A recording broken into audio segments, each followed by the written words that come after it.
Today I've got some coverage for you from the recent Battle for the Black Rose tournament. This was a paper tournament that I believe I advertised several times on the channel. It took place in New York over the past weekend. We're going to be going over the top 4 deck lists from that event. Starting here with Diva Hero Beat. I believe that this deck was actually already featured on the E3 Yu-Gi-Oh! Channel. This is James Ark's first place Diva Hero Beat list. I've, of course, been very outspoken about how I don't like the triple Diva, double Gilman nonsense that goes on in this build. But hey, it won first place. James Ark, powerful duelist, so I'm not surprised whatsoever to see him taking home the Starlight Rare Black Rose Dragon. We don't need to be super in-depth on this because, like I said, Keegan already went over this list, and I believe played some matches with it as well on his channel, so be sure to go check that out. Anyway, they're on the Triple Divas. Honest are here probably because you can use the Divas to make Android as well, so like instead of playing Cyber Dragon, you just have like 3 more Honest targets, and then of course the Triple Alias. A lot of people who play Hero have been telling me double E-Call Rhoda is the optimal mathematical ratio, so I'm just going to kind of take their word for that and say that that is correct. And then trap lineup, spell lineup, super standard stuff. The only thing that's a little weird is the Phoenix Wing. I don't quite understand why that's in here, because like you don't play the Malleys, and pitching Alias isn't that great. I'm not really sure what you're pitching with this. Like I guess you set up your grave for Miracle Fusion and Hero Blast, but I feel like just random other generic back row would probably fit better into those slots. Side deck, you've got the Fossil Dinos, the Granmole. I love the Granmole. It's one of my favorite cards. The Imprisoning Mirrors, I mean, just super standard stuff, and a bunch of synchros to make with the Divas.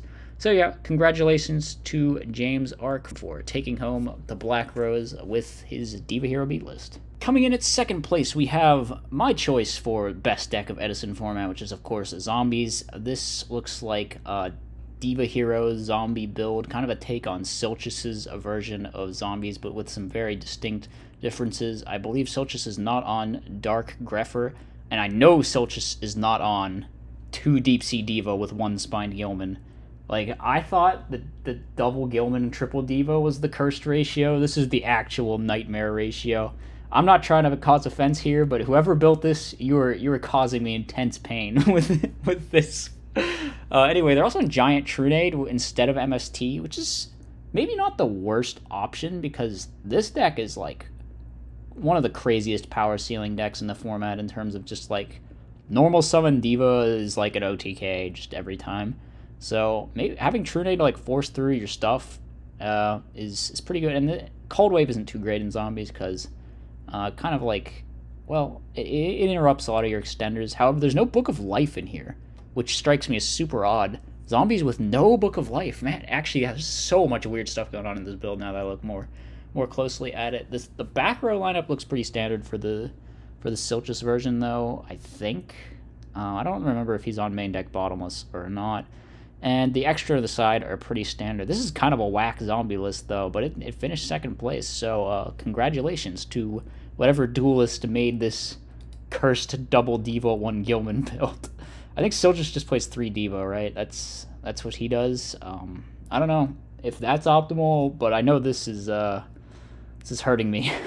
Let's move on. In third place, we have Disaster Dragons. Much like Zyko, this person is on the triple DD Warrior Lady. I think that card is a very good tech in here, both because your monster lineup is kind of inherently low in terms of good normal summons, and then also it's like an out to lots of problematic things that Disaster Dragon has a lot of difficulties dealing with. But the game plan for the build is pretty much the same as always. You're just like trying to find Future Fusion and resolve Future Fusion with a bunch of set trap cards, and then you pretty much win from there. So they're on Double Road main deck, which I don't remember. I don't think Zyko was on any of that, or maybe he was on one. Double Road is a lot of road, though. That is like an extreme amount of road. So I don't know if I would go up to this many, because they're not like super back row heavy. I mean, there's a lot of decks in the format that play like this. This is sort of a medium amount of back row for Edison, maybe the high end of medium. And I think double road is for decks that just like need to see road, just like have a bunch of floodgates or something. So I'm not so sure about maybe like main one side the second one. I think would be a little more reasonable, especially since you've got the skill drains and stuff in there. And then they're on 1 smashing main.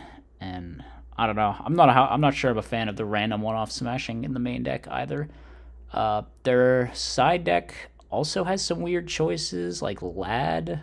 I can see you bringing in Lad, actually. Lad's not that objectionable. Because there are matchups where that card can, like, just cheese a win, like Turbo or something, if you can bring it out somehow. So maybe I can see that one. Prime Mat is super weird that it's not in the main. And maybe it's not in the main because they're on the double road. But I feel like you'd rather just have the one Prime Mat than the double road. So maybe you should just swap those two cards around and you'll have yourself a solid build. Of course, on Gold Sark to get to your Future Fusion because that's your whole plan. Are there builds out there that run like Upstart to try to get to that quicker? I'm not sure because the life point thing can maybe be relevant, but dragons just like put out a ton of damage for free, so maybe they should play Upstarts. I'm not entirely sure about that one. I'm not super well versed in this deck, but yeah, one Exploder, one White Knight.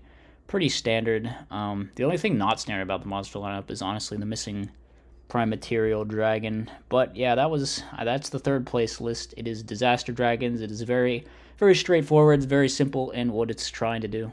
Finally, in fourth place, we have everyone's favorite build of the format, which is, of course, Christia Sworn. This, on the surface, looks to me to be just identical to the Mummox list.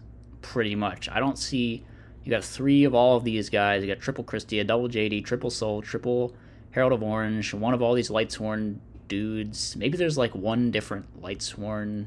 No, I feel like it's the same. I feel like this is just identical. Like card for card. Maybe even the side too. This might just be a straight net deck, actually. So can anyone confirm, is this a straight net deck of the Mummox build? But I mean, that's pretty much the list that everyone has been on that has been agreed to be optimal. So I definitely see why they would do that. Personally, I would main the Heavy Storm. That's about the only serious change that's the only thing I don't like about this list. I think Fraser's mentioned a couple times it's like a mind game where if you don't mill the Heavy Storm, then people will just play around Heavy Storm all game. But like, surely people have figured that out by now. Also, most mind games are just misplays, in my opinion. You should probably just play the insane card in your deck. But other than that, not a whole lot to say. It's the Mummox list. It's a really good list. It can brick. It can high roll. It is probably the most prominent, like, crazy high roll kind of gambling deck in the format right now. And sometimes it just wins, and it feels like you can't do anything against it. But then when you pilot it, of course, you just draw 3 Soul Purity and Light in your opening hands, as I have experienced before on occasion on this channel. So yeah, one thing I hate is this side deck Royal Oppression too. I feel like it sucks so bad in this build. Whenever I see Lightsworn players activate Royal Oppression, they just always lose to their own Oppression, and it looks so bad. I don't know how people got it in their head that you should side Oppression in Lightsworn. I feel like it's one of the worst Oppression decks out there. Like, maybe it's because you don't often lose to Oppression, because you just have a billion outs, but when it's your own Oppression, then it's just, like, super bad, and you actually just don't have a billion outs.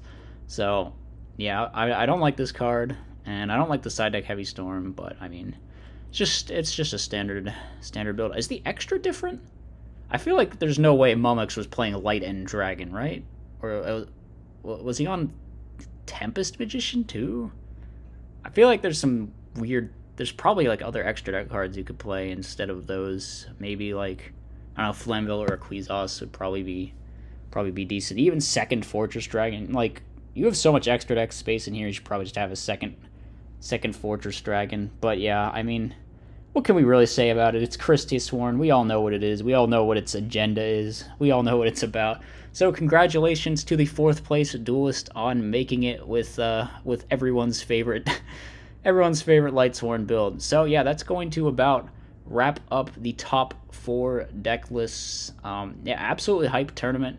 I think that it was streamed on Twitch, so you should definitely go check out the coverage if you didn't catch it live. I'll drop a link in the description. I think it was linked in one of the Discords as well. But anyway, hope you guys enjoyed. Be sure to like, comment, subscribe, become a channel member, and I'll see you tomorrow.